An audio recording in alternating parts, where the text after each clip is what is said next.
ہم نے پوچھا کہ جناب آپ تو بڑے کفایت شعار ہیں, آپ تو بڑی بانٹ کے چیزیں دیتے ہیں, تو آپ نے اس بچی کو اتنا کچھ دے دیا اور بیک وقت دے دیا اور واقعی بہت زیادہ دے دیا اور نقدی پیسے بھی دے دیے.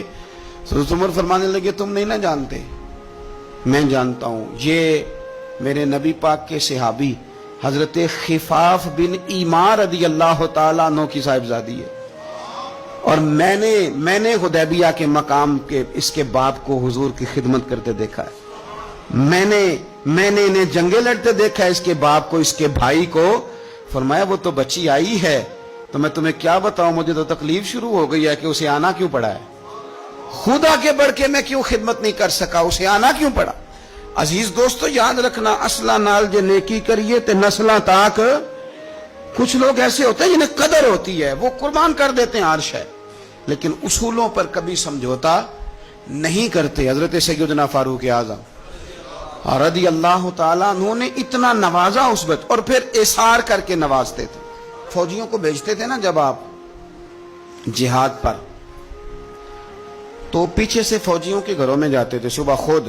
میں پہلے کہہ چکا ہوں کہ یہ نہیں کہتے تھے کہ محکمے والوں کی ڈیوٹی لگا دی ہے, خود جاتے تھے اور فوجیوں کے گھر والوں سے پوچھتے تھے کوئی سبزی تو نہیں منگانی, کہ نہیں حضرت عمر کوئی سودا تو نہیں منگانا. تو وہ خواتین کہتی کہ ہاں زیتون لانے والا ہے, پنیر لانے والی ہے, گھی لانے والا ہے, ستوں کی ضرورت ہے. تو فاروق اعظم نے لسٹ پکڑی ہے, تو بازار میں آتے تو شور مچ جاتا, امیر المومنین آئے. لوگ پوچھتے آپ کیسے آئے, فرمانے لگے وہ فوجیوں کے گھروں میں سودا پہنچانا ہے. ایک دفعہ قحط بھی پڑا تھا حضرت عمر کے دور میں, عام الرمادہ اس کو کہتے ہیں, 8-9 مہینے بارش نہیں ہوئی تھی. حضرت عمر فاروق نہ شروع سے زیتون استعمال نہیں کرتے تھے. کچھ بندے کچھ چیزیں نہیں نہ کھا سکتے, ان کا مزاج نہیں ہوتا. میرا بھائی ہے گوشت نہیں کھاتا, میرا ایک بیٹا ہے سوائے گوشت کے کوئی شے نہیں کھاتا. اب یہ فرق ہے, کوئی کچھ کھاتا ہے اور کوئی کچھ کھاتا ہے. اب اس کا کیا کیا جائے, اپنا اپنا لوگوں کا مزاج ہے. ہمارے سامنے بہت سارے بندے, بہت ساری چیزیں, اللہ کے فضل سے ناپسند کوئی شے نہیں, لیکن کچھ چیزیں انسان کی طبیعت پر سوٹ نہیں کرتی, اس سے وہ نہیں کھائی جاتی. یہ الگ بات ہے کہ لوگ پیر صاحب کو بلیک میل کرتے ہیں, کہتے ہیں کھائیں, ہم نے وضو کر کے پکائی ہے, یا آپ نے وضو کر کے پکائی ہے تو وہ جو دوائی کھا کے ہضم کرے گا, تو آپ مہربانی کریں, وہ نہیں کھانا چاہ رہا تو آپ اس کو تھوڑی سی گنجائش ہی دے دیں. تو حضرت عمر فاروق زیتون استعمال نہیں کرتے تھے, ان کی طبیعت کو تکلیف دیتی تھی. اب قحط کا زمانہ ہے, آپ کا مزاج تھا گھی کے ساتھ سالن پکتا تو کھاتے, تو قحط پڑا نا تو گھی بہت مہنگا تھا اور زیتون سستا تھا. تو حضرت عمر نے کہا سارے زیتون ہی کھائیں گے. گھر آ کے اپنی بیوی سے کہا کہ آج کے بعد ہنڈیا زیتون میں پکے گی. حالانکہ اس زمانے میں زیتون بہت سستا ہے. تو اہلیہ کہنے لگی بچے تو کھا لیں گے تو آپ کا کیا بنے گا. فرمایا میرا بھی کچھ نہیں بنے گا, میں بھی کھاؤں گا. اب ایک آدمی نے ایک چیز کبھی نہیں کھائی, پھر وہ روز کھانی پڑے. 4-5 دن بیت گئے تو پیٹ سے گڑ گڑ کی آوازیں آنے لگیں, اس نے پیٹ خراب کر دیا. تو حضرت عمر امیر المومنین اپنے پیٹ سے باتیں کر رہے ہیں, فرمانے لگے جتنا مرضی شور کر. اپنے پیٹ سے کہتے ہیں شور جتنا مرضی کر, گھی تجھے اسی دن ملے گا جس دن میرے نبی کی ساری امت گھی کھانے لگ جائے گی. کار شور جتنا مرضی تو نے کرنا ہے, یہ اسی دن ملے گا جس دن حالات نارمل ہو جائیں. ابھی کہتے ہیں ابھی تجھے گھی مل سکتا, حالات نارمل ہوں گے تو ملے گا, کار شور جتنا تو نے کرنا. میرے بھائی یہاں تو لاک ڈاؤن ہوا, حالات بدلے, بڑی لوگوں کو پریشانی ہوئی. چاہیے تو یہ تھا نا کہ وزیر کے پاس 2-3 گاڑیاں پروٹوکول کی ہیں, وہ 3 ہی دے دیتے, ایک رکھ لیتے جس میں سفر کرتے ہیں. لیکن ہمارے یہاں نا لوگ غریبوں کا درد بیان کرتے ہیں لیکن اس کا عملی اظہار. قحط کے دنوں میں آپ کا بیٹا تربوز کھا رہا تھا تو سیدنا فاروق اعظم نے پکڑ کے اس کے گردن پر ایک چپت مار دی. فرمانے لگے تو کتنا عجیب آدمی ہے کہ لوگ قحط میں پڑے ہوئے ہیں, تو تربوز کھا رہا, خبردار, جب تک سب لوگوں کو چیزیں نہیں مل جاتی اتنی دیر تک تمہیں یہ کھانے کی اجازت نہیں ہے. اور پھر حضرت عمر رضی اللہ تعالیٰ عنہ کے زمانے میں اس قحط کے دور میں بارش نہیں ہوتی. حضرت بلال بن حارث المزنی, یہ صحابی ہیں, مصنف ابن ابی شیبہ میں موجود ہے. یہ ختم کیسے ہوئی, قحط ختم کیسے؟ وہ گئے جا کے نا حضور کے روضے پہ حاضر ہوئے, حضور بارش نہیں ہو رہی, مہربانی کریں. کہتے میں وہیں سو گیا, مجھے حضور خواب میں ملے اور فرمایا عمر کو میرا سلام کہنا اور اسے کہنا تو فکر نہ کر, رب بارش عطا کرے گا. تو بارش ہوئی حضور کے روضہ نور پہ جانے کی برکت سے. اللہ کرے امت کے لیے روضے کے دروازے ہمیشہ کھلے رہے, کبھی بند نہ ہو, وہاں سے تو کرم ملتا ہے. تو جو آج حضرت عمر کے بارے میں ساری گفتگو ہے, ایک پہلو میں آپ کے سامنے رکھنا چاہتا ہوں کہ احساس ذمہ داری, لوگوں کے ساتھ ان کا رویہ. ایک قحط کے زمانے میں ہی دور سے کچھ لوگ آ گئے کہ چلو باہر قحط ہے تو مدینے چلتے ہیں. انہوں نے آ کے باہر ڈیرا لگا لیا. حضرت عمر کو پتہ چلا کچھ مسافر بھی آ گئے, تو آپ نے کھانے پینے کا سامان اٹھایا, پشت پہ رکھا, کندھے پہ تو جا رہے ہیں. جناب ابو ہریرہ فرماتے ہیں عمر بھی تھے, ان کے خادم بھی تھے. میں نے پوچھ لیا کہاں جا رہے ہو, تو کہنے لگے پیچھے مڑ کے ابو ہریرہ ہے. میں نے کہا جی. کہنے لگے ادھر آ یار, میں تھک گیا ہوں, تھوڑا سا سامان تو بھی اٹھا, چل میرے ساتھ. کہتے میں نے تو پوچھ لیا تھا, میں بھی قابو آ گیا. وہ سامان اٹھایا, جہاں قافلہ ٹھہرا تھا وہاں گئے, اور جا کر کے نا حضرت عمر نے مجھے کہا لاؤ لکڑیاں.